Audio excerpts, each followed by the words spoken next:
big names have been bad in big moments. That's true. That's fair. That's true. Drop passes by Amon-Ra St. Brown, Jamison Williams.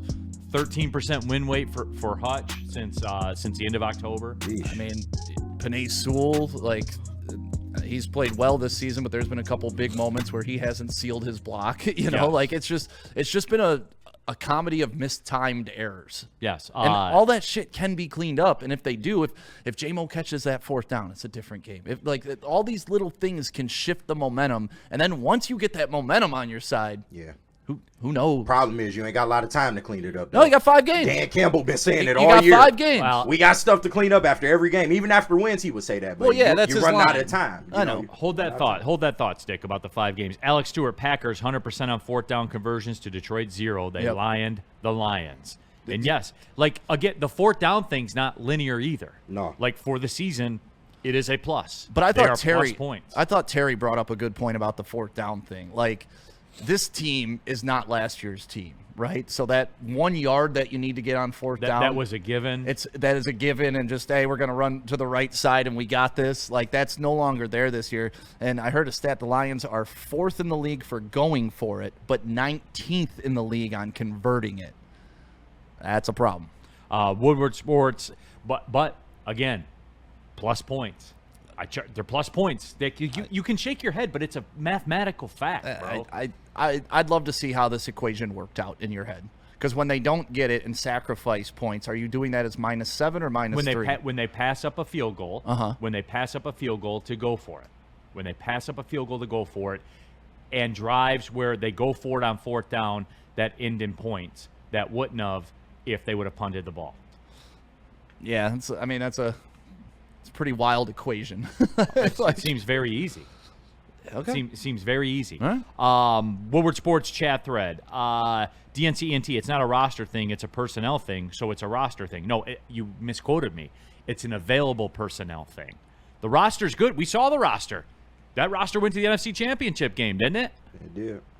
Like, and what did that roster have in common? They were historically healthy. But here's the deal. When you get to this level, you have to account for that. Because if you're counting on a generational run of health, it's not going to happen, man. Like the Eagles had their generational run of health. They missed one starter last year on both sides of the ball. Like I think we lose sight of that too. Who do you have left in this league? Like who usually the most healthy team at the end is the one that wins. And then even sometimes they get hurt going into the Super Bowl, a la Patrick Mahomes losing both tackles, losing Decker and Penei Sewell, and running for his life like a little child against the Buccaneers. Like that's the way that it works. I forget who said it in the chat, but they're alluding to not using David Montgomery enough and how that used to be the jab, right? And then Gibbs would come in and he was your overhand right. Now you're just swinging overhand right all game. And Monty, when he gets in the game, he is not. Well, he can't win that battle. Dan Campbell can't win the Montgomery-Gibbs battle because Gibbs is sexy. Like his big plays are sexy. The right hook, the uppercut is sexy. 4 yards is not sexy. But that's how they beat people up through 3 quarters and then just blitzkrieged them in the 4th last year, right? You body shot with Monty. But it's tough because he hasn't been able to get going at all. So, I don't know, man. They're going to figure it out, but there's a balance to it that they had part of last year, lost it in the playoff game against Washington because Monty came back from injury, and I think we all agree that Ben Johnson tried to utilize him a little too much in that game, and you should have rode the hot hand with Gibbs. And I think that carried over into this season. Like, we're just going to keep riding the hot hand of Gibbs, but I think you are missing that ground and pound element of a David Montgomery.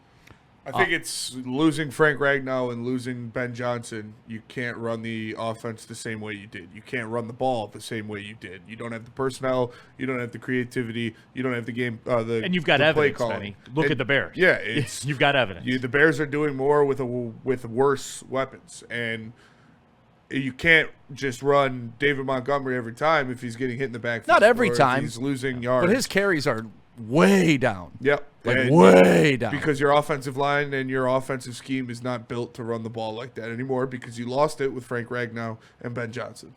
Woodward Sport. Oh, Stick, you brought this up. You said you got 5 games to figure it out.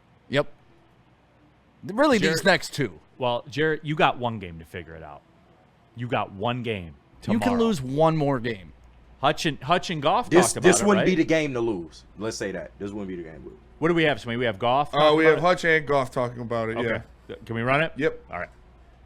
Yeah, I mean, look, we have 5 games left for the regular season, I believe, and we're at a point where it is, there's some adversity for sure. And, we call ourselves a gritty team.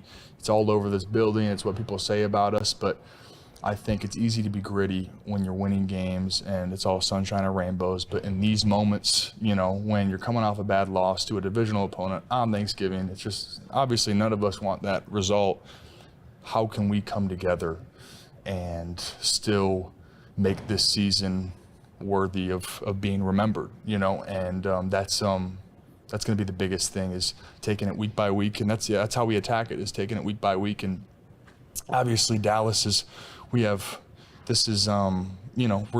100% focus into this game. And that's kind of the mindset. Yeah, sure. I mean, they all feel that way, and they will feel that way from here on out. The last 5 will all feel must win, and you say that, but there's a lot of things that can happen, and of course you want to win every game, and we want to win this one. This one's very important, and certainly it's an NFC opponent, a team that's in the playoff hunt, just like we are, and so yeah, it's a very important one, and we want to win. And I go back to it, Stick. The whole you have 5 games to figure it out. You do not, because while I'm more bullish on the Lions' playoff chances than most, I will say this, because they can get to 10 wins and get in. Every team except one that has won 10 games in this playoff format has gotten into the playoffs, because the division games begin to shake themselves out. Yep.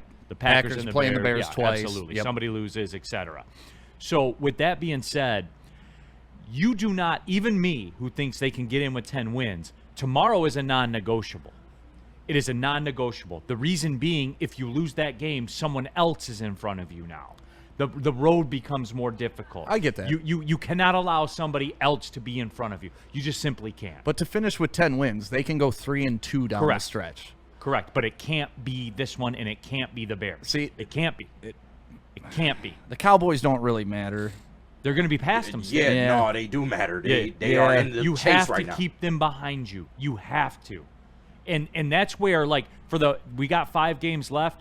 No, this is a playoff game tomorrow. No. Yeah, last week was a playoff game essentially too. Like it really set the trend though. If they won that game, this game would not matter like this, right? I agree with the last. So that's what I mean. Like it's just a continuous event. This one is the life and death. Though. Well, the more you put yourself in a corner, the harder it's going to get out of the corner. And they're in the corner right now. But yeah, I have so much faith that they're going to bounce back in this game. Mostly because I'm a believer in the law of averages. The Lions cannot suck this bad at home. Period. Like, home field advantage is not an advantage. And honestly, like, I think that's all part of these new money Lions fans and the new energy that's in Ford Field with these rich ass people who weren't really fans until the team got good, and now they want to go and boo when they don't convert 1/3 down. And it's like, I went to my first Lions game in 5 years since we started Woodward Sports, because I was always doing post-game show, watch party, and I'd never had a chance to go to a game. That was my first game in 5 years. And honestly, I was legit disappointed in some of the fans. And that's where this angst has come from this week, is it's like I'm sitting there with all these people who are spending thousands to be there, and they don't really even love or care about football. They just wanted to be at an event. And we've lost kind of that grit. Yeah, I know. We don't have gritty fans. There you go. That's my problem. We have a gritty team. We have weak fans. Yeah, and like, look,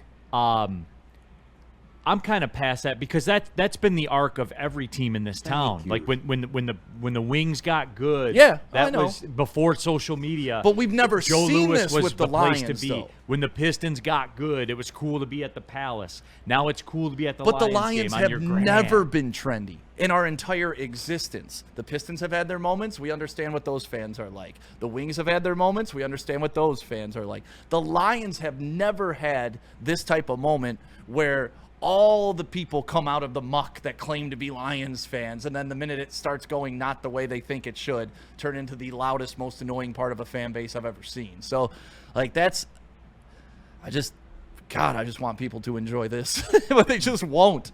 They just won't. Woodward Sports Super Chat. BI2GA, does Frank come back next season? I don't know. We don't know. Yeah, I don't know. It's We'll open see next to. season. It Yeah. could happen.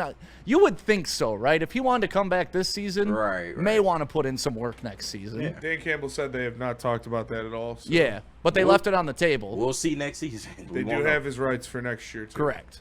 Yes, they do. For one more year. The DJCI, we said that one. The big names have been bad in big moments. He also said you can't run the ball like we did behind in games. And yeah, having the lead changes a lot of stuff. Yep. That's why kicking field goals helps when you take the lead. Shad 216, Nielsen. If you were in Brad Holmes' Sama shoes at this point in the season, would you tank the season or keep fighting for the playoffs? Oh, clearly tank. Yeah, clearly tank. Just put Kyle Allen. What do you think? And I know they're paid Yeah. really well to not really worried about the chatter of the fans, but what do you think like a Brad Holmes and a Dan Campbell is thinking now that the fan base is kind of turning on them? Not same. It doesn't. You don't think it affects them? No. I think they're No. human. I think they hear it. Trust You me, ain't got time to be worried about the fans Listen, right man. now. I dog. fucking hope not. Yeah, like what? No, Stick. Like being around, we like, all know- traveling with teams, dude. They don't.